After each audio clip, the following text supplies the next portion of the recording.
अस्सलाम वालेकुम ख़वातीन हज़रात। डॉक्टर इम्तियाज़ अहमद न्यूयॉर्क से आपसे मुखातिब हैं। आज एक अहम मौजू ज़ेर बहस है, जिसके बारे में हमें बहुत से सवालात भी मौसूल हो रहे हैं। ये है आपकी मर्दों में इरेक्टाइल डिसफंक्शन या वीनस लीक। इसकी सिम्टम्स क्या हैं, यानी इसकी अलामात क्या हैं, इसकी तशख़ीस यानी डायग्नोसिस, और इसका इलाज कैसे किया जाता है। उर्फ़ आम में हम इसको मर्दों में जो भी जिनसी मसाइल हैं उनको कहा जाता है। और सबसे जो अहम प्रॉब्लम है वो है आपका इरेक्टाइल डिसफंक्शन, यानी होशियारी का ना होना या होशियारी होना लेकिन इख्तिलाम या इंज़ाल जल्दी हो जाना या देर से होना या बिल्कुल ना होना। इसकी जो सबसे अहम वजह है वो है वीनस लीक, यानी खून आता है और आपके अज़्व तनासुल में ठहरता ही नहीं और निकल जाता है।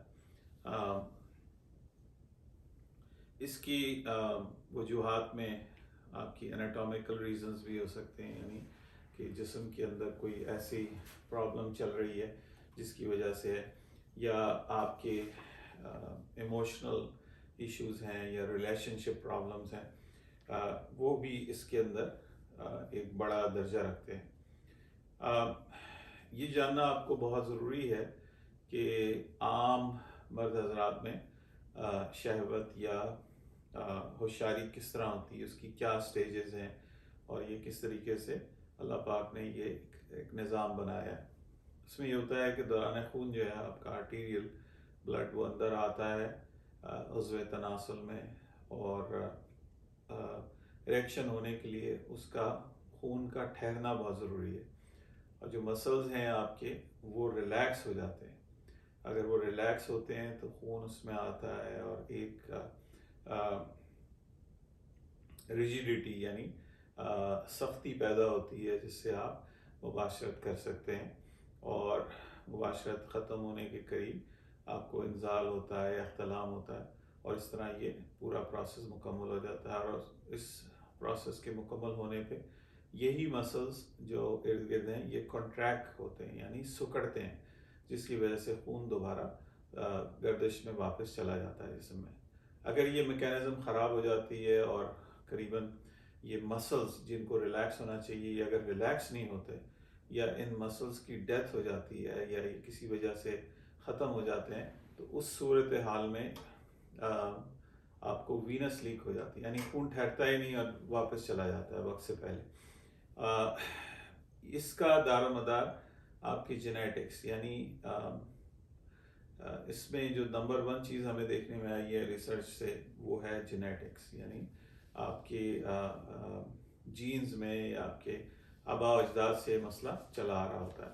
ज़रूरी नहीं है कि सिर्फ ज़्यादा उम्र के हजरात को ही हो। हमने ये 20 साल के मर्द हजरात में भी देखा है और 70-75 साल के मर्द हजरात में भी देखा है।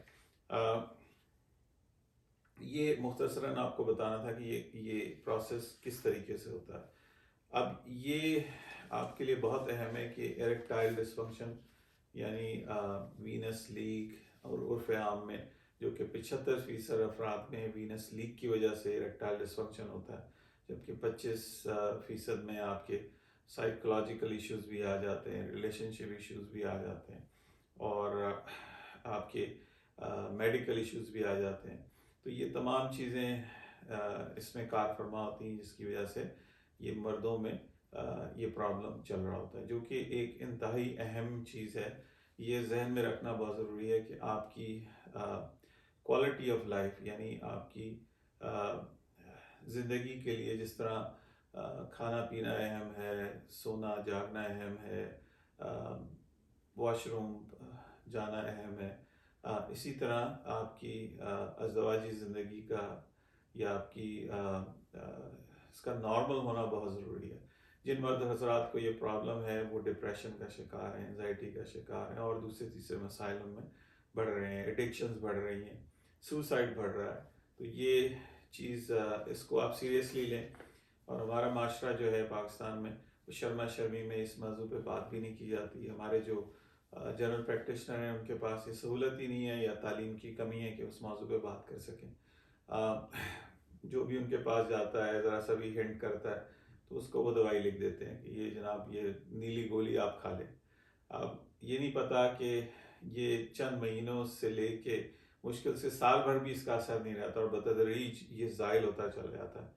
जो मर्द हजरात इस डिज़ीज़ में मुब्तला हैं वो इसके गवाह हैं। आप उनसे कंफर्म भी कर सकते हैं, पूछ भी सकते हैं। दुनिया जहान की दवाइयाँ इस्तेमाल कर ली हैं और इस यंग एज में कोई चीज़ असर नहीं करती। तो ये एक प्रॉब्लम है, इसको आप नज़रअंदाज ना करें। ये इसी तरह ही है जिस तरह आपकी कोई अदर मेडिकल प्रॉब्लम है। तो इसका इलाज बहुत ज़रूरी है। और वो यंग फिजिशियंस जो इस लेक्चर को सुन रहे हैं या उनके लिए भी अर्ज़ है कि आप इस किस्म का माहौल पैदा करें कि जहां आपसे आपका मरीज़ आपको कॉन्फिडेंशियलिटी में रख के आपको प्राइवेसी में अपनी बात बता सके। मैंने देखा है अक्सर, खुद पाकिस्तान से हूँ, कि जगह ही नहीं है। आप जो भी मरीज़ बात कर रहा है तो 10 लोग साथ बैठे हुए वो भी सुन रहे होते हैं। तो उस सूरत हाल में ये बात कौन बताना कंफर्टेबल महसूस करेगा। और इसी तरह हमारे जो फिजिशियन हजरात हैं, ख़वातीन हैं, उनकी भी ट्रेनिंग में फॉल्ट है कि ये इंतहाई एक इम्पॉर्टेंट एस्पेक्ट है आपकी मेडिकल प्रैक्टिस का और मेंटल हेल्थ का और फिज़िकल हेल्थ का कि मर्द हजरात में अगर इरेक्टाइल डिसफंक्शन है तो ये बहुत सी चीज़ों की निशानदेही कर रहा है। मसलन यहाँ पे अमेरिका में एक जुमला कहा जाता है कि is the canary singing in the coal mine, के क्या चिड़िया गार के अंदर चहचहा रही है। तो उसका मतलब ये होता है मुहावरतन कि क्या आपकी अज़दवाजी ज़िंदगी सही है या नहीं है। तो इसका मतलब ये होता है कि जिन मर्द में ये अगर प्रॉब्लम शुरू है तो उसके साल 1.5 साल के अंदर उनको कार्डियोवास्कुलर प्रॉब्लम्स भी शुरू हो सकती हैं। ठीक है। इसी तरह जिन मर्द हज़रात को ब्लड प्रेशर का अर्जा है, ये डायरेक्टली रिलेटेड है इरेक्टाइल डिसफंक्शन के साथ, इसका चोली दामन का साथ है। तो आपने इस चीज़ को भी मद्देनज़र रखना है, इसको हल करना है। फिर जो दवाइयाँ आप दे रहे हैं हाइपरटेंशन यानी ब्लड प्रेशर के लिए, उनके साइड इफ़ेक्ट्स भी हैं।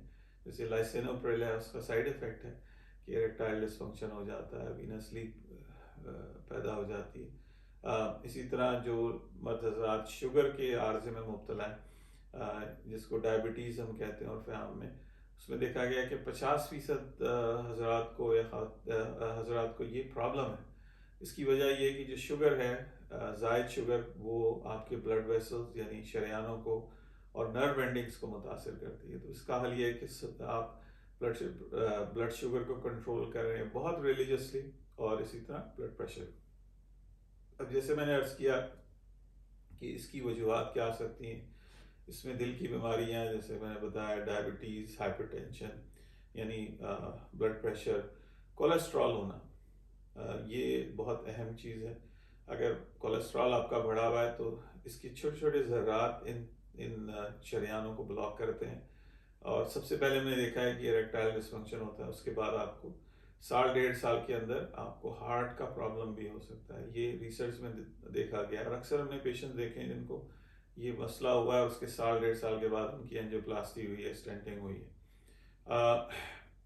अगर टेस्टोस्टेरोन जो कि मर्दाना हार्मोन है, अगर उसकी मकदार कम है तो ये भी एक वजह हो सकती है।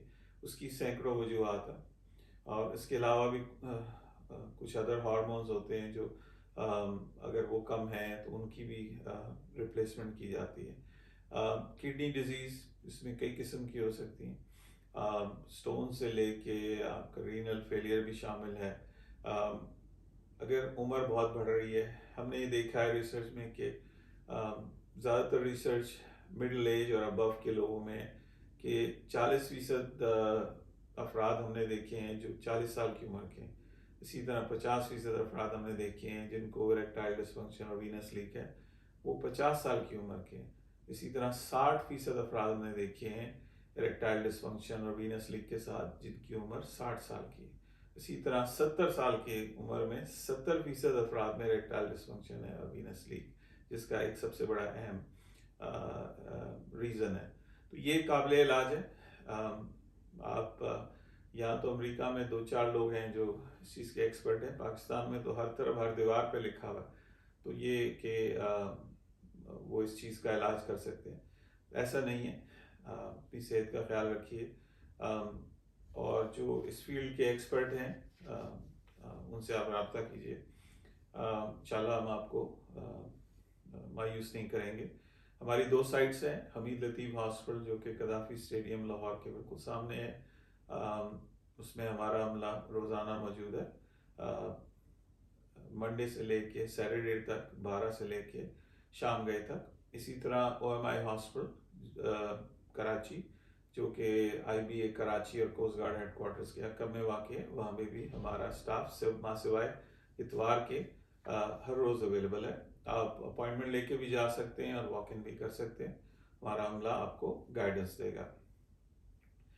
इसी तरह इनकी वजूहात, इरेक्टाइल डिसफंक्शन की वजूहात आपको बतलाते हुए हम स्ट्रेस एक बहुत बड़ा आंसर है। ये स्ट्रेस आपकी जॉब की हो सकती है, आपकी पढ़ाई की हो सकती है, रिलेशनशिप की हो सकती है। इसके कई अवामिल शामिल है। एंजाइटी एक बहुत आंसर है। एंजाइटी में ये चीज़ ना होना एक अनहोनी नहीं है कि अगर आप हर वक्त परेशान हैं, एंजाइटी में हैं, तो ये इरेक्टाइल डिसफंक्शन की एक वजह हो सकती है। इसी तरह डिप्रेशन है, लो मूड है, आपका दिल ही नहीं करता है, शहवत की तरफ आप राग़िब भी नहीं है, तो आप कैसे मुमकिन होगा कि ये हो सके। रिलेशनशिप प्रॉब्लम्स, वो कपल्स जिनमें हर वक्त झगड़ा चलता रहता है, तो उनमें किस तरीके से आप ये एक्सपेक्ट करेंगे कि मर्द को ये प्रॉब्लम ना हो। तो ये लामाला एक डिटेरेंस है, एक नेगेटिव इफेक्ट है जो कि एक पार्टनर से दूसरे पार्टनर की तरफ जाता है, तो वो पार्टनरशिप ख़राब होती है। तो रिलेशनशिप प्रॉब्लम जो है उसका हल बहुत ज़रूरी है। कुछ दवाइयाँ जो आप इस्तेमाल करते हैं उनके साइड इफ़ेक्ट, जैसे मैंने आपको बताया, ब्लड प्रेशर की दवाई इसमें लाइसेनोप्रिल और डिप्रेशन की दवाई हैं जिनके साइड इफ़ेक्ट्स हैं। तो ये एक फिजिशियन को इस बारे में पता होना बहुत ज़रूरी है। जब वो प्रिस्क्राइब कर रहा हो कि ये यंग आदमी है, इसको मैं दवाई दूंगा, तो उसके साइड इफ़ेक्ट्स इसकी ज़िंदगी को मुतासर ना करें। जिस तरह मैंने बताया कि आपकी क्वालिटी ऑफ लाइफ जो है वो इस चीज़ से मुतासर होती है। फिर स्लीप डिसऑर्डर्स, यानी नींद ना आना। अगर नींद आ रही है तो एकदम आँख खुल जाना, रात के वक्त या सुबह बहुत जल्दी आँख खुल जाना, तो ये एक प्रॉब्लम है। आपको 6 से 8 घंटे अच्छी नींद आना बहुत ज़रूरी है टू बी फंक्शनल। और आपको ये भी एक आंसर हो सकता है कि आपको इरेक्टाइल डिसफंक्शन है।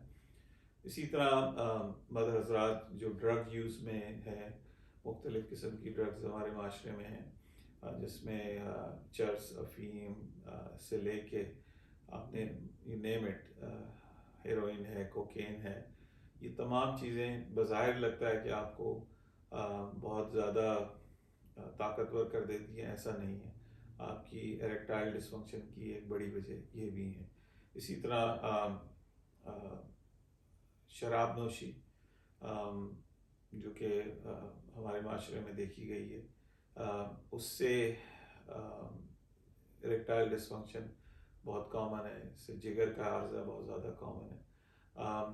पाकिस्तान ख़ासकर और अफ़गानिस्तान के कुछ इलाके जो खुदा ताला की तरफ से है, कुछ एंजाइम्स डेफिशिएंट हैं, यानी जिगर के अंदर वो एंजाइम्स जो कि अल्कोहल को हैंडल करने के लिए या इसको डिटॉक्सिफाई करने के लिए चाहिए होते हैं, उनकी मकदार है तो बहुत कम है या ना होने के बराबर है, जिसकी वजह से ये हो रहा है कि 30-30 साल के लोगों का लिवर जो है वो फेल हो रहा है। और दुख की बात है कि वो हम देखते हैं कि ट्रांसप्लांट की लिस्ट पे हैं या बहुत ही मिजरेबल ज़िंदगी है उनकी, या अर्ली डेथ हो जाती है।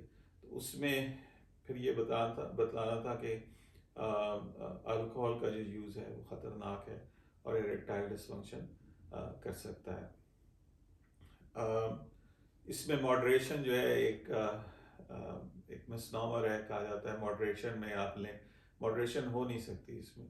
ये एडिक्शन है, ये बढ़ती चली जाती है, ये थोड़ा नहीं रहता कि आज बियर पी ली तो क्या हुआ, कोई फ़र्क नहीं पड़ता, फिर आप मज़ीद पियेंगे और बढ़ता चला जाएगा। इसमें शुगर्स भी हैं, फिर उससे आपका वज़न भी बढ़ेगा और ये डायरेक्टली रिलेटेड है आपकी परफॉर्मेंस के साथ, आपके इरेक्टाइल डिसफंक्शन के साथ।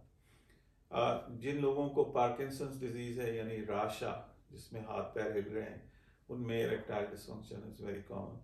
मल्टीपल स्क्लेरोसिस, ये भी एक आर्जा है जिसमें आपकी जो नर्वस सिस्टम है उसकी लाइनिंग उतर रही होती है, यानी डीमाइलिनेशन हो रही होती है और उसमें नर्व एंडिंग्स जो हैं बहुत ज़्यादा मुतासर होती हैं। इरेक्टाइल डिसफंक्शन इनमें से एक वजह या कॉम्बिनेशन हो सकती है कई वजूहत की, जो कि आपको कर रही है। तो इसके लिए ज़रूरी है कि एक क्वालिफाइड डॉक्टर आपकी असेसमेंट करे और आपको एडवाइस करे। इसकी तशख़ीस कैसे की जाती है?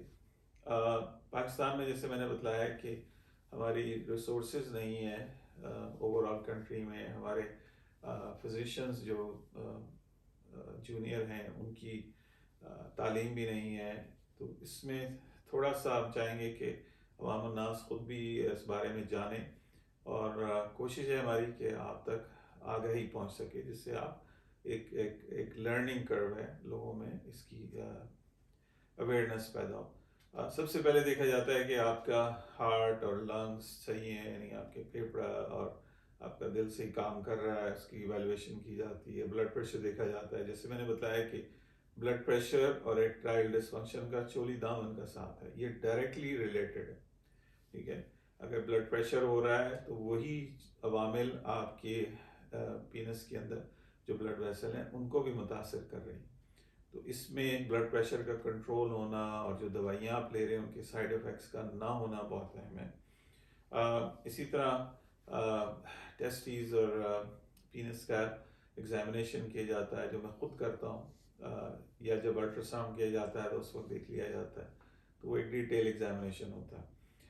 फिर आपकी साइको सोशल हिस्ट्री ली जाती है कि आपके सिम्टम्स जो हैं ये कब शुरू हुए, आपकी हेल्थ हिस्ट्री में क्या इश्यूज हैं, सेक्सुअल हिस्ट्री क्या है। और इसमें ये बहुत ज़रूरी होता है कि ये आया आपको शुरू से ही है, जब से आपने होश संभाला, या ये बतदरीज हुआ है, ये यानी बच्चे हो गए, सारा कुछ हो गया, देन यू स्टार्ट फीलिंग कि ये अब हो गया। तो उसमें जब हम आपका इलाज करते हैं, जो कि state of the art treatment है, और उसमें हमारे लिए बहुत अहम है कि क्योंकि रिकवरी जो है वो बहुत क्विक है उन मर्द हजरात के लिए जिनके ऑलरेडी बच्चे हैं और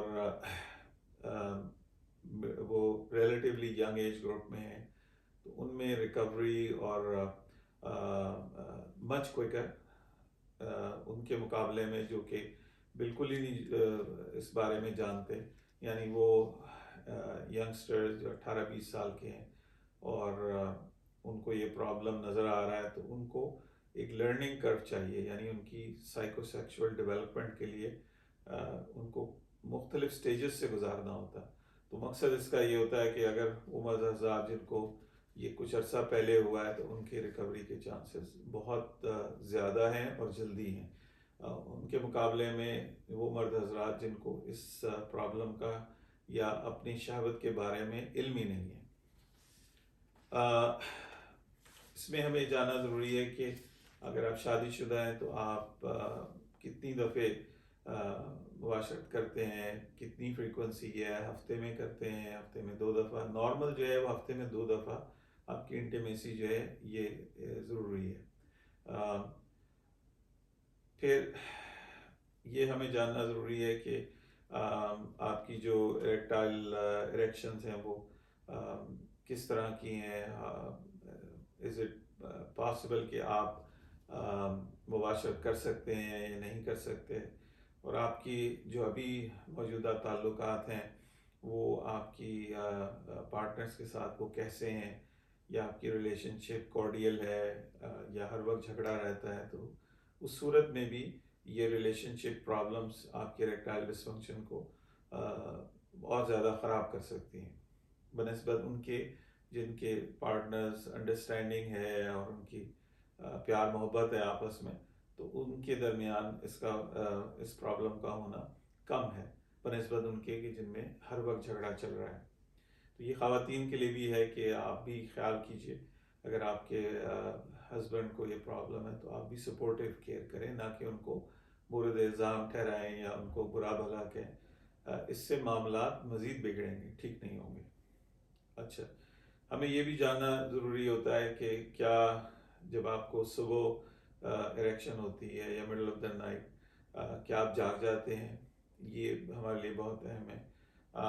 क्या आप मौजूदा वक्त में किसी स्ट्रेस से गुजर रहे हैं, कोई बिजनेस का स्ट्रेस है, पढ़ाई का स्ट्रेस है, जॉब का स्ट्रेस है, अगर आप पुलिस फोर्स में है, मिलिट्री में है, कोई ऐसी सूरत हाल है जिसमें आप बहुत ज़्यादा परेशान हैं, खौफज़दा हैं, जो भी क्या दवाइयाँ आप ले रहे हैं। पाकिस्तान में तो ये है कि आप किसी भी केमिस्ट के पास चले जाएं, उससे जो मर्ज़ी दवाई लेना चाहें आप ले सकते हैं, जबकि वेस्ट में ऐसा नहीं है, बगैर प्रिस्क्रिप्शन के आपको दवाई नहीं दी जाती।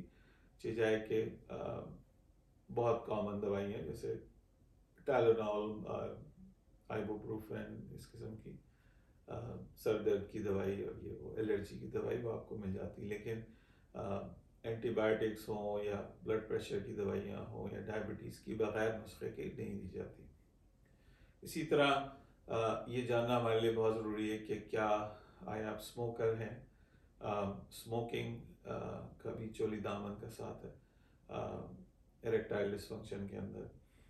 अल्कोहल मैंने आपको पहले बताया, इसी तरह नॉन प्रिस्क्रिप्शन ड्रग्स जो खुद ही आप दवाइयाँ ले लेके खा रहे होते हैं, उसका ख़तरनाक सूरत उसके ख़तरनाक साइड इफ़ेक्ट्स हैं जिसमें इरेक्टाइल डिसफंक्शन शामिल है।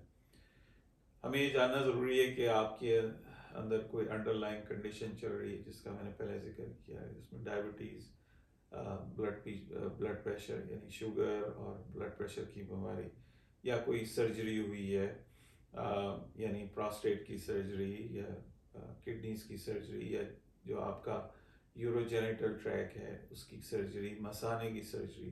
प्रोस्टेट सर फहरिस्त है, जिन मर्द हज़रात को प्रोस्टेट कैंसर है या प्रोस्टेट की सर्जरी, उनमें इस प्रॉब्लम का होना कोई अनहोनी बात नहीं है, लेकिन अगेन इट्स ट्रीटेबल।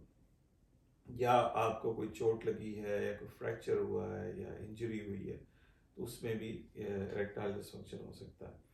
इसके लिए टेस्ट क्या किए जाते हैं, जो सबसे अहम टेस्ट हमारे लिए है वो है पिनाइल डॉपलर अल्ट्रासाउंड, यानी अल्ट्रासाउंड हम आपका करते हैं आपके पीनस का, उसमें फ़्लो देखते हैं कि कितना आ रहा है और कितना फ़्लो वापस जा रहा है, और इसको बेहतर करने के लिए हम इंजेक्शन भी देते हैं, जो कि बहुत बारीक नीडल, जिसमें 30 गेज की नीडल होती है, मतलब इतनी बारीक कि आपको मालूम महसूस भी ना हो, और वो इंजेक्शन दिया जाता है, फिर आपको इंड्यूस किया जाता है इरेक्शन को। उसमें फिर हम आपका देखते हैं कि किस स्पीड से खून अंदर आ रहा है और किस स्पीड से वापस जा रहा है, तो उसमें एक क्राइटेरिया है, उससे हमें मालूम हो जाता है।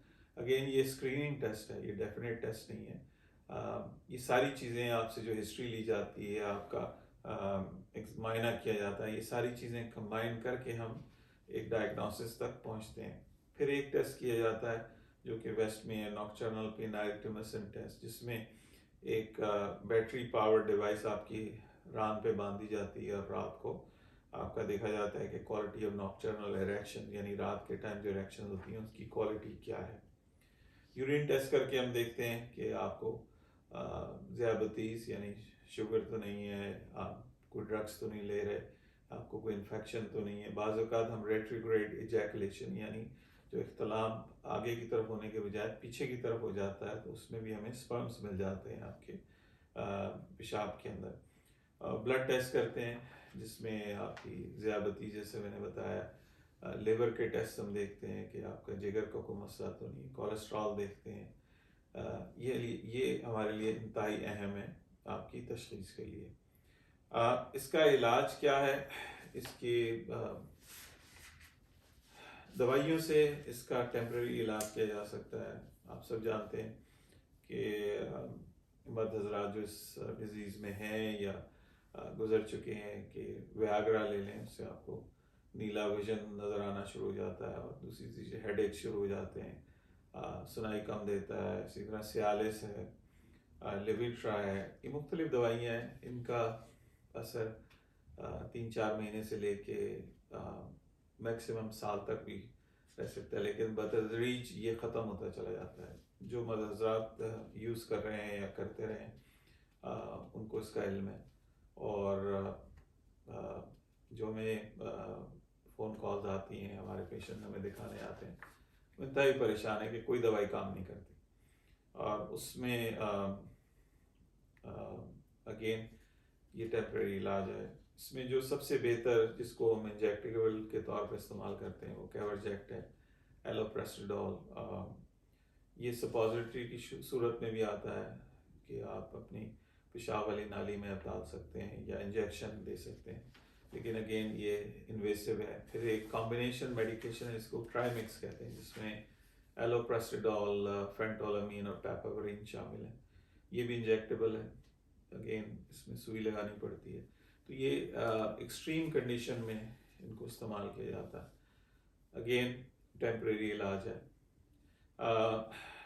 बाज़ औक़ात हम देखते हैं कि आप में मर्द हज़रात में टेस्टोस्टेरोन यानी मर्दों का जो हार्मोन है वो कम हो गया है, तो उसकी रिप्लेसमेंट थेरेपी की जाती है, उससे बेहतरी के इम्कान बढ़ जाते हैं। इन तमाम दवाइयों को इस्तेमाल करने से पहले आपकी कंप्लीट एवेलुएशन की जाती है। आपको हर तरीके से देखा जाता है कि आपके लिए बेहतर से बेहतर इलाज क्या है। फिर इसके बाद हम देखते हैं कि एक चीज़ है, इसको हम कहते हैं साइकोथेरेपी, काउंसलिंग या टॉक थेरेपी, यानी बातचीत से आपकी इलाज किया जाता है। उसमें क्लिनिकल साइकोलॉजिस्ट का बहुत बड़ा रोल है। अगर उसकी हमें ज़रूरत पड़ती है तो उनको इन्वॉल्व करते हैं। इसमें आपकी स्ट्रेस को रिलीव किया जाता है। इसमें करीबन आधे घंटे 45 मिनट से 1 घंटे तक आपकी काउंसलिंग की जाती है। आपके शऊर और लाशऊर में जो कॉन्फ्लिक्ट्स चल रहे हैं उनको रिजॉल्व करने की कोशिश की जाती है। ये लोग ट्रेंड लोग हैं, जो क्लिनिकल साइकोलॉजिस्ट हैं, इनको इस बारे में ट्रेनिंग दी जाती है, और ये they are very very successful. फिर एक चीज़ कहलाती है पोस्ट ट्रॉमेटिक स्ट्रेस डिसऑर्डर, यानी बचपन में आपके साथ कोई हादसा हुआ है जिसकी वजह से ये आपको चल रहा है, तो उसको डिस्कवर किया जाता है, रीडिस्कवर किया जाता है, उस कॉन्फ्लिक्ट सिचुएशन को सॉल्व किया जाता है। कोई बैड एक्सपीरियंस है आपके साथ जिसकी वजह से आपको ये इरेक्टाइल डिसफंक्शन हो रहा है, उसको करेक्ट किया जाता है। इसी तरह आप में एंजाइटी है, उसके बारे में जाना जाता है कि क्या फैक्टर्स हैं जो आपको एंजाइटी कर रहे हैं, उनको एड्रेस किया जाता है। अगर ये बातचीत से नहीं हल होता तो फिर हम साइकेट्रिस्ट को इन्वॉल्व करते हैं। इसी तरह डिप्रेशन है। डिप्रेशन बज़ाहिर आपको लगता है कि लो मूड है और आपका दिल नहीं कर रहा है ये वो, लेकिन इससे भी ज़्यादा ये बड़ी चीज़ है। इसमें ब्रेन के अंदर जो है सेरोटोनिन का लेवल जो है वो कम हो जाता है, जिसकी वजह से पूरा सिस्टम आपका जो है वो स्लो मोड में चला जाता है, आप किसी काबिल नहीं रहते, जिसकी वजह से आपकी रिलेशनशिप भी ख़राब होती है और इरेक्टाइल डिसफंक्शन भी होता है। आपका थेरेपिस्ट, जैसे मैंने अर्ज़ किया कि मेजर फैक्टर्स को डिस्कवर करता है और कॉन्फ्लिक्ट सिचुएशंस को सॉल्व करता है, और ये इंतहाई अहम है। कुछ मैकेनिकल डिवाइसेस भी हैं अवेलेबल जो कि दी जा सकती हैं, जिसमें फिनाइल पंप है, उसमें एक ट्यूब है जिसको आपके पीनस पे लगा दिया जाता है और सक्शन क्रिएट किया जाता है। ब्लड प्रेशर कफ की तरह का एक बल्ब डिवाइस होती है जिसको प्रेस करते हैं, और उससे यूँ होता है कि आपके उसमें पीनस के अंदर खून आना शुरू होता है, और जब खून आ जाता है तो एक रिंग डाल दिया जाता है बेस ऑफ द पीनस पे, जिससे खून रुक जाए। तो ये अमल 10 मिनट से लेकर आधे घंटे तक किया जा सकता है। ये हेल्प करता है, लेकिन अगेन ये टेम्परेरी है। वो हजरात, ये मैं आपको कॉशन दे रहा हूँ, आपको मुतनब्बे कर रहा हूँ कि जिनका हम इलाज कर चुके हैं उनके लिए ज़रूरी है कि वो कोई रिंग वगैरह नहीं डालेंगे, पंप इस्तेमाल कर सकते हैं ताकि आपका कॉन्फिडेंस बिल्ड हो। आई रिपीट, रिंग आपको इस्तेमाल करने की ज़रूरत नहीं है क्योंकि हम आपकी वेन्स, जो लीकिंग वेन्स हैं, उनको हम बंद कर चुके होते हैं। लेकिन आप पंप इस्तेमाल कर सकते हैं जिससे आपका कॉन्फिडेंस बढ़ जाता है। 10 मिनट सुबह, 10 मिनट शाम, प्राइवेसी के अंदर आप इस्तेमाल कीजिए जिससे आपका कॉन्फिडेंस बिल्ड होगा। और कॉन्फिडेंस बिल्ड होने के बाद जब आप समझें कि, या आपके पार्टनर समझें कि ये this is an ideal time, उस वक्त आप अटेम्प्ट कीजिए इंटीमेसी की, उससे पहले ना कीजिए क्योंकि उससे आप डिमोरलाइज होंगे। अगर आपकी इरेक्शन सही नहीं है तो आप मुबाशरत ना कीजिए। अब ये तो हमने तफसीलन बात कर ली कि ये इरेक्टाइल डिसफंक्शन है, ये इसका सिम्टम क्या है। जैसे मैंने बताया कि इरेक्शन होती है लेकिन मेंटेन नहीं होती, जल्दी ख़त्म हो जाती है और आप इंटीमेसी नहीं कर पाते। फिर इसके साथ कुछ रिलेटेड डिसऑर्डर्स हैं जिसमें कहा जाता है कि प्री मेच्योर इजैकुलेशन, यानी वक्त से पहले इंजाल हो जाना या इख्तलाम हो जाना, या बहुत देर से इख्तलाम होना, और या होना ही नहीं। तो ये इसको एन ऑर्गेस्मिया कहते हैं, जिसमें बिल्कुल भी आपको इख्तलाम नहीं होता, या रेट्रोग्रेड हो जाता है, यानी आगे के बजाय ये पीछे की तरफ चला जाता है, यानी आपके मसाने में ये पहुंच जाता है।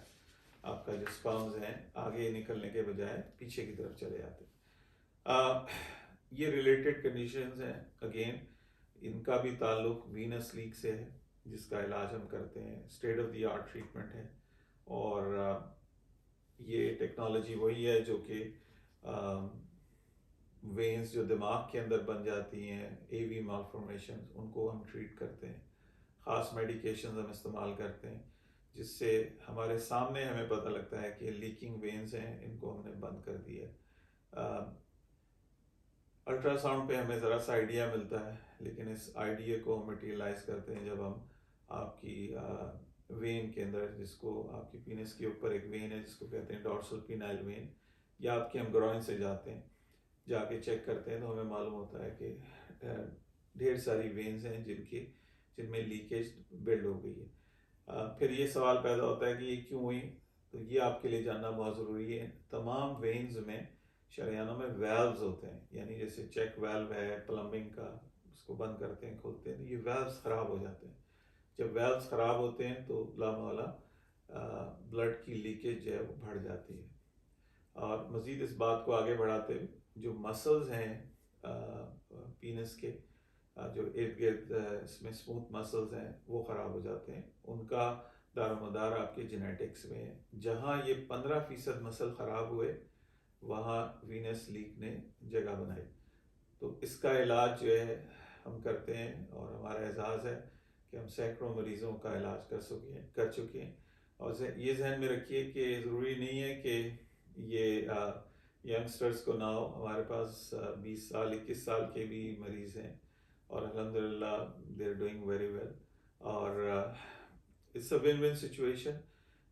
ये क्वालिटी ऑफ लाइफ के लिए बहुत ज़रूरी है। हमारे जो मिडिल एज के मर्द हजरात हैं उनमें ज़्यादा रिसर्च हुई है, तो उनमें हमें मालूम है, जैसे कि मैंने अर्ज़ किया कि 40% अफराद जो 40 साल की उम्र के हैं, 50% अफराद जो कि 50 साल की उम्र के हैं, 60 साल की जो अफराद हैं उनमें 60% लोगों में ये प्रॉब्लम है। इसी तरह जो 70 ईयर्स के लोग हैं उनमें 70% में प्रॉब्लम है, लेकिन ट्रीटेबल है।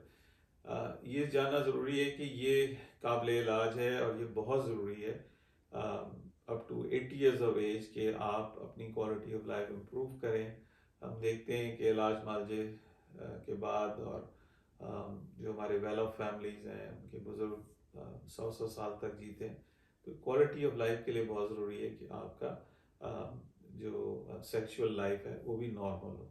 ये इसी तरह ही है जैसे आप की बाकी ज़िंदगी के चीज़ें हैं, जैसे खाना पीना, उठना बैठना, मूवमेंट।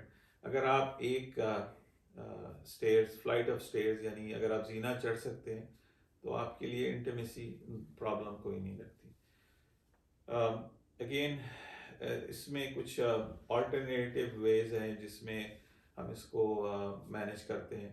आपने सुना होगा, हमारी डॉक्टर्स जो पेशेंट्स हैं हमारे, जो हमें दिखा चुके हैं, हम कीगल एक्सरसाइजेस का बहुत जिक्र करते हैं। कीगल एक्सरसाइजेस आपका जो पेल्विक फ्लोर है यानी उसको स्ट्रेंथन करती हैं, यानी आपकी इरेक्टाइल डिसफंक्शन को बेहतर से बेहतर करती हैं।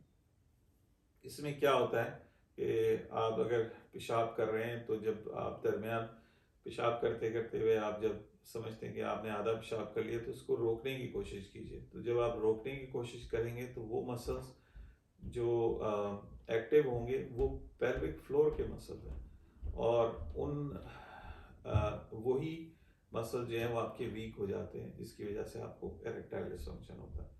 तो इनको आइडेंटिफाई, इनको जानने के लिए जब आप पेशाब कर रहे हो तो रोकने की कोशिश कीजिए। उससे आपको मालूम होगा कि ये वो मसल्स हैं जिनको स्ट्रॉन्ग करना है। अब ये एक्सरसाइज कैसे की जाती है? ये इन मसल्स को आप अकड़ाते हैं करीबन 3 सेकंड्स के लिए, और 10 से 20 दफ़ा दिन में 3 दफ़ा ये करते हैं। फिर मैं कहता हूँ, इन मसल्स को आप अकड़ाते हैं और कॉन्ट्रैक्ट करते हैं। ये वही मसल्स हैं जो आप पेशाब करते हुए, अगर आप पेशाब रोकना चाहेंगे तो ये एक्टिव होते हैं, और इसको करने से आपके इरेक्टाइल डिसफंक्शन बेहतर होता है, यानी आपकी वीनस लीक बेहतर से बेहतर होती है। 2005 में एक स्टडी की गई जिसमें मर्दों की एक अच्छी बड़ी तादाद थी जिनको ये सिखाया गया कि कीगल एक्सरसाइजेस आपने करनी है, और उनको बायो फीडबैक दिया गया और उनको काउंसलिंग दी गई। तो 3 महीने से पहले ही वो ग्रुप जिसको बायो फीडबैक दिया गया, काउंसलिंग की गई, उनमें इरेक्टाइल डिसफंक्शन इंप्रूव हुआ। और एक ग्रुप था जिसमें सिर्फ कीगल एक्सरसाइजेस बताई गई, तो वो ग्रुप पीछे रह गया। लेकिन 3 महीने के बाद दोनों ग्रुप के 40% जो अफराद थे वो बेहतर हो गए कीगल एक्सरसाइजेस के साथ, और it's a win win situation. इसी तरह 2019 में हमने देखा कि वो मर्द हजरात जिन्होंने कीगल एक्सरसाइजेस की थी, एक तो उनका इरेक्टाइल डिसफंक्शन भी ठीक हुआ, और उनको जो प्रॉब्लम थी कि इख्तिलाम बहुत जल्दी हो जाता है यानी प्रीमेच्योर इजैकुलेशन, वो भी बेहतर हुई। इसमें ज़रूरी है कि कीगल एक्सरसाइजेस पहले लेट के कराई जाती हैं। उससे ये है कि आपको एक तो पता लगता है कि ये कैसे करनी है, फिर उसके बाद आपको इनकरेज किया जाता है कि आप बैठ के भी करें। इसके लिए कोई लवाजमात की ज़रूरत नहीं है। आपने मसल अकड़ाने हैं 3 सेकंड के लिए, 10 से 20 दफ़ा करना है दिन में 3 दफ़े, और 10 मिनट चाहिए आपको करने के लिए, लेकिन it's worth it. Aerobic exercises जिसमें रनिंग शामिल है, स्विमिंग शामिल है, ये आपकी इरेक्टाइल डिसफंक्शन को बेहतर से बेहतर करती है। 2008 में एक स्टडी की गई है जिसमें देखा गया है कि फिजिकल फिटनेस और टेस्टोस्टेरोन लेवल जो है ये रिलेटेड है। अगर आप फिजिकली एक्टिव हैं और वर्कआउट करते हैं तो आपका टेस्टोस्टेरोन लेवल भी बेहतर होता है। टेस्टोस्टेरोन लेवल और बॉडी फैट, और ख़ासकर पेट के इर्द गिर्द जो चर्बी है, इसकी भी डायरेक्ट रिलेशनशिप है। जैसे जैसे मोटापा बढ़ता है, ओबेसिटी बढ़ती है, इसका लेवल भी नीचे जा रहा होता है। इस तरह हमारे माशरे में कि अगर एक आदमी बहुत ज़्यादा मोटा है तो उसको समझते हैं कि ये बहुत ज़्यादा स्ट्रांग होगा, सेक्सुअली स्ट्रांग होगा, ऐसा नहीं। They are weak actually. तो वेट लॉस, ओबेसिटी से बचना, कोलेस्ट्रॉल कंट्रोल करना इरेक्टाइल डिसफंक्शन के लिए बहुत अहम है। फिर इसी तरह हमने देखा है कि 2010 में एक स्टडी हुई है जिसमें 65 मर्दों को देखा गया जिनकी उम्रें 24 और 60 साल की थी, कि उनका जो इरेक्टाइल डिसफंक्शन है वो 12 वीक के प्रोग्राम में बहुत बेहतर हुआ। और हमारा माशरा है उसमें योगा, जिस तरह आप कह रहे हैं, इसमें एक्सरसाइज, मेडिटेशन शामिल है। इसी तरह वो हजरात जो कि नमाज रोज़े की पाबंदी करते हैं, नमाज भी मेडिटेशन है, अल्लाह का हुक्म है, तो उनमें भी ये भी एक फिजियोलॉजिकल एक्सरसाइज है। जब आप रुकू करते हैं, खड़े होते हैं, सजदा करते हैं, so that improves your circulation और आपकी सेहत के लिए बहुत अहम है। इसमें आपका ब्लड प्रेशर भी ठीक होता है, आपका मूड भी ठीक होता है, एंजाइटी भी कम होती है, डिप्रेशन भी कम होता है। तो ये एक इंतहाई अहम चीज़ है। कुछ ऐसे फूड्स हैं जिनकी वजह से आपको रेक्टाइल डिस्फंक्शन हो सकता है। ज़्यादातर रेड मीट, शुगर्स, बहुत ज़्यादा शुगरी ड्रिंक्स, फ्राइड फूड्स, ये हम डिस्करेज करते हैं। एक छोटी स्टडी की गई थी 2021 में, जिसमें देखा गया कि प्लांट बेस्ड यानी जो कि सब्जियां हैं या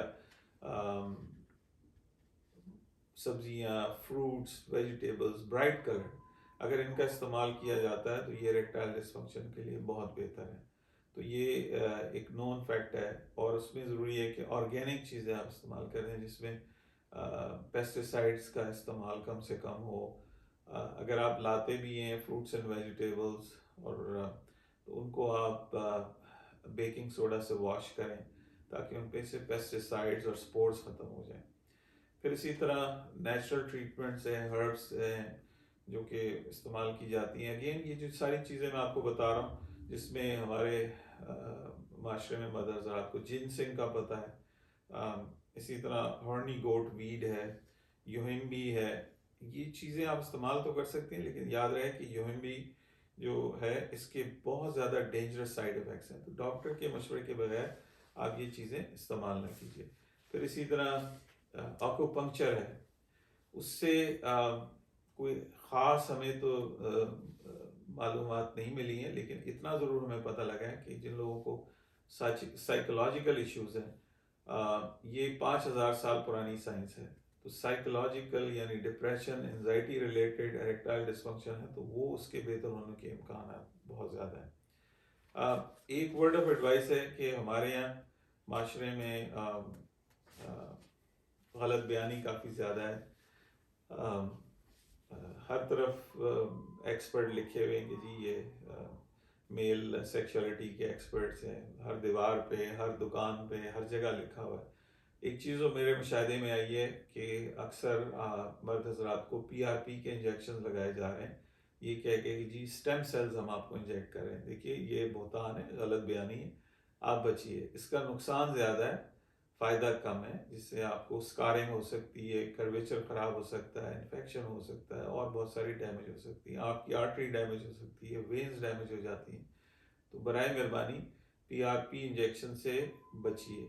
ये स्टेम सेल्स नहीं है, पाकिस्तान में इस वक्त स्टेम सेल्स कोई भी नहीं कर रहा है, अमेरिका में भी नहीं हम कर रहे, तो इससे आप बचिए। ये थोड़ी बहुत रिसर्च हुई थी, लेकिन उसका भी कोई खातिर खा हमें रिजल्ट नहीं मिला है। अगेन बॉटम लाइन यही बताना था कि कॉम्बिनेशन ऑफ थेरेपीज़ हैं, कॉम्बिनेशन ऑफ फैक्टर्स हैं, लेकिन डेफिनेटिव ट्रीटमेंट जो है वो हम आपको देते हैं फॉर वीनस लीक, जो कि 75% अफराद में एक फिजियोलॉजिकल एनाटॉमिकल प्रॉब्लम है। उसमें क्या है कि आपकी वेन्स लीक कर रही हैं, जिसकी वजह से आपको इरेक्शन नहीं हो रही, आप मुबाशरत नहीं कर पा रहे, तो उसको हम देर एंड देन ठीक कर देते हैं। आपकी डॉर्सल पिनाइल वेन, जो कि आपकी पीनस के ऊपर एक वेन जा रही है, उसमें से बगैर काटे, किसी किस्म का इंसिजन नहीं है, किसी किस्म का कट नहीं है, हर चीज़ मिनिएचर और माइक्रो है, उसके उसको हम एक्सेस करते हैं, उसके अंदर हम जाते हैं, आपको लोकल एनेस्थीसिया दे के आपको हमारे पास एनेस्थेटिक स्प्रेज भी हैं कि आपको सुई की चुभन भी महसूस ना हो, समझ सो अंदर जाके हम इंजेक्शन देते हैं, और 3D में देखते हैं कि कहाँ कहाँ आपकी वेन्स हैं, किधर किधर लीकेज हो रही है, और उनको फर्दन फर्दन ख़ास केमिकल्स जो कि FDA अप्रूव्ड हैं, ख़ास दवाइयाँ जो कि यहाँ से FDA से रिलीज़ करवाई जाती हैं, अंडर लाइसेंस आपको मिलती हैं, वो हम यूज़ करते हैं। उससे हम इन वेन्स को ब्लॉक करते हैं, और देर एंड देन हम रिजल्ट्स चेक करते हैं। ये ऐसी है जैसे आप कोई टायर आपका फ्लैट हो गया या पंक्चर हो गया, तो आप चेक करते हैं उसको, इसी तरह हम चेक करते हैं, और ये तमाम वेन्स हम मेक श्योर करते हैं कि ये बंद हो गई हैं। फिर आपको कुछ वाइटामिन दी जाती हैं, आपको एक्सरसाइजेस बताई जाती हैं, आपको लाइफस्टाइल चेंज का बताया जाता है, आपको काउंसलिंग की जाती है, और इस तरीके से आपको लिया जाता है, लेके आगे बढ़ा जाता है। फिर आपको स्टेप्स दिए जाते हैं कि किस तरह आप कॉन्फिडेंस बिल्ड करें। इसमें बाज़-औक़ात हम आपको कपल थेरेपी भी एडवाइस करते हैं, जिसमें दोनों खातून और हस्बैंड एंड वाइफ इन्वॉल्व होते हैं हम उनको एक क्लिनिकल साइकोलॉजिस्ट उनको एडवाइस देता है कि कैसे आपने आगे बढ़ना है। अगेन डॉक्टर इम्तियाज़ अहमद आपकी हाज़िर खिदमत आपके लिए इंतहाई अहम मौजू यानी इरेक्टाइल डिस्फंक्शन जिसकी सबसे बड़ी वजह वीनस लीक है, उसके इलाज के बारे में हम आपसे डिटेल में डिस्कशन कर रहे हैं, आपको बतला रहे हैं।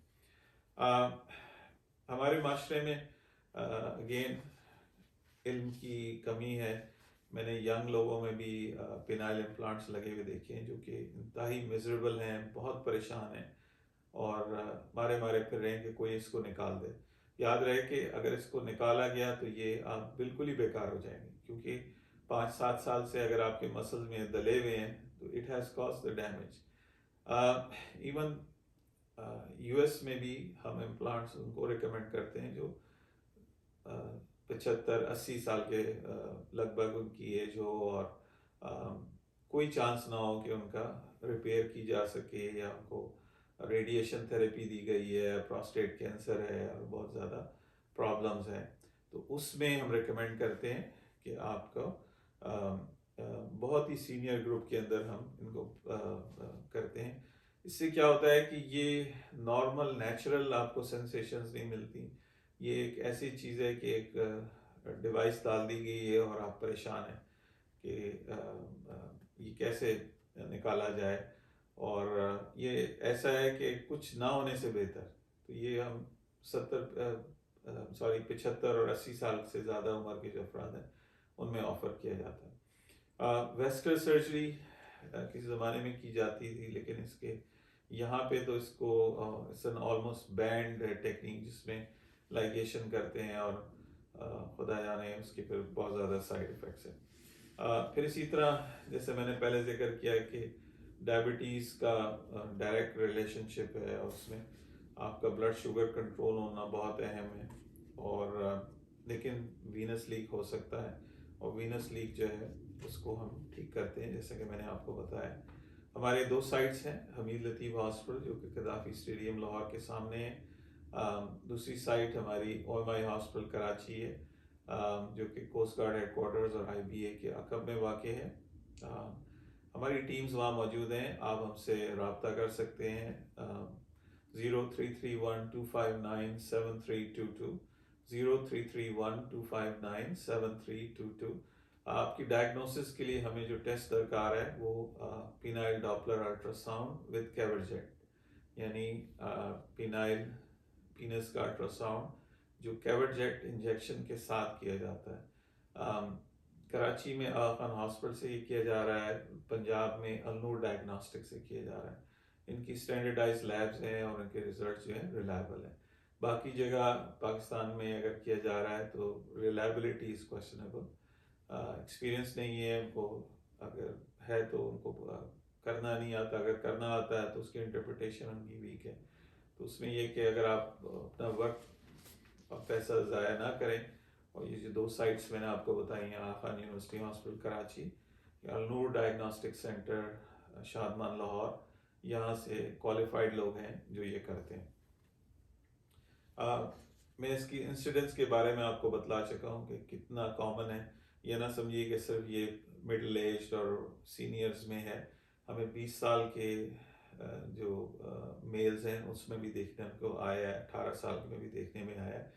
इट इज़ ट्रीटेबल, इसका इलाज है और इसमें परेशानी की कोई बात नहीं है। आप हमारे ऑफिस से, हमारे क्लिनिक्स में रब्ता कर सकते हैं, मिल सकते हैं, हम आपको गाइडेंस देंगे। यहाँ 2013 में हमने देखा कि करीबन 4 में से 1 मर्द जो है वो less than 40 years of age था जिसकी इरेक्टाइल डिसफंक्शन देखा गया। तो ये काफ़ी कॉमन है, ये अंडर रिपोर्टेड है। इसको इवन डेवलप कंट्रीज़ में भी बताया नहीं जाता, मतलब फिजिशियंस को उस तरीके से रिपोर्ट नहीं की जाता कि जिस तरीके से किया जाना चाहिए, और हमारे यहाँ पाकिस्तान में तो ना होने के बराबर है। हर बंदा अपना इलाज खुद ही कर रहा है, या हकीमों के पास जा रहा है, या लेफ्ट राइट पता नहीं कहाँ कहाँ जा रहा है, और उससे प्रॉब्लम मज़ीद से मज़ीद बढ़ती चली जा रही, या ड्रग्स में इन्वॉल्व हो गया। तो बराए मेहरबानी अपने आप को बचाइए और गेट द राइट एडवाइस। अब इसमें ये कि आपकी लाइफस्टाइल चॉइसेस इन्वॉल्व हो जाती हैं, जो यंगर लोग हैं, कि किस तरह चेंज करें अपने आप को, हेल्दी लाइफस्टाइल की तरफ लेके जाएं। ये दुरुस्त है कि एज बढ़ने के साथ ईडी का जो है चांसेस ज़्यादा बढ़ते चले जा रहे होते हैं, लेकिन बेहतर लाइफस्टाइल से और इलाज से इसको ठीक किया जा सकता है। इसकी प्रिवेंशन, इससे कैसे बचा जाए? हमारी ये एडवाइस है कि आपको जो मेडिकल प्रॉब्लम चल रही है उसको एग्रेसिवली मैनेज करें। यानी अगर ब्लड प्रेशर है तो उसको इग्नोर ना करें कि जिस सर में दर्द होगा तो तभी दवाई खाऊंगा। ये डायरेक्ट रिलेटेड है आपकी इरेक्टाइल डिसफंक्शन के साथ। इसी तरह शुगर है, ब्लड शुगर, डायबिटीज़, इसमें एहतियात कीजिए। जो आपको खाने पीने की चीज़ें बताई गई हैं उसका बहुत ख्याल रखें, क्योंकि ये डायरेक्टली आपकी ब्लड वेसल्स को, शरियानों को और नर्व एंडिंग्स को मुतासर करता है। तो इसका ये कि ये ऐसा ना हो कि ये बिल्कुल इरिवर्सिबल हो जाए, कि आपका जो प्रॉब्लम है ये बिल्कुल ठीक ही ना हो पाए। आप रेगुलर एक्सरसाइज कीजिए। आपका वज़न नहीं बढ़ना चाहिए।